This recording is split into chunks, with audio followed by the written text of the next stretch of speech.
Hey everyone, I'm Case Aiken, and in keeping with the Day of the Week theme, Tuesday, or Tears Day, is associated with war and war gods. Sadly, not many Superman analogs fit this mold. Like, Kratos wouldn't really work here, right? However, this is a good time to talk about the new god, Orion, created by Jack Kirby. The new gods were an out-there concept that DC sorely needed when Kirby started working on Superman's pal Jimmy Olsen. And I have to say, that being the foundation that eventually led to Darkseid gives me so much glee. Kirby really wanted to hit his out-there space god kind of material that he would become known for.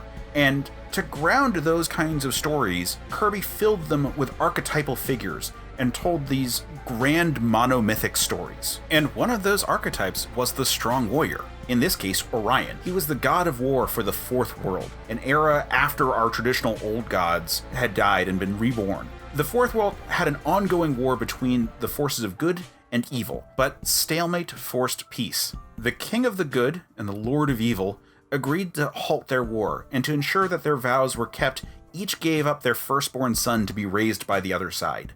One became scot-free, who was tortured his whole life until he rejected evil and escaped. The other grew up in comfort, despising his heritage, but ever struggling to control the darkness within him. Orion. Orion is the son of Darkseid, and has inherited his father's strength. He is bound to a mystical energy called the Astro Force, which rivals Darkseid's Omega Force. Basically, if you need a superhero that's as close to a living hammer as possible, this is your guy. His battles with Superman and the like are massive. He is a trained warrior with vast experience. When he's been on the Justice League, he has been able to fill the role of resident flying brick, though there's always so many of those on the JLA. His irritable, bellicose nature has lent him to be the bad guy in some of those stories, like in the recent Mr. Miracle book. And in the past, they've tried to soften him to be more of a classic Superman type, but we all know where his story is eventually going to lead. For the good of everyone, he's going to face off against his father, only to become like him. Orion is the Superman analog at its most Herculean. He's a strongman warrior. It makes for a great contrast with the more moral and noble Superman.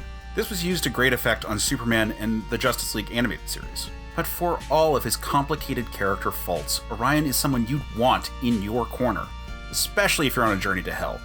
He was born there after all.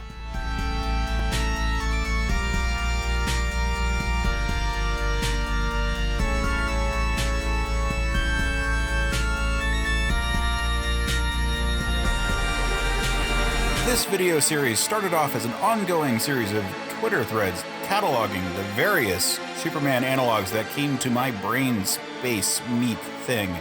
There's a link in the description below. Also, I have a podcast about Superman stuff. It's called Men of Steel. Check it out. You can find it at certainpov.com. Also at certainpov.com, you can find tons of other great shows, some of which I host, many of which I don't, but they're all great. Check them out. Also do the YouTube stuff, like, subscribe, yada, yada, yada. Do it all. Do the things. Talk to you later.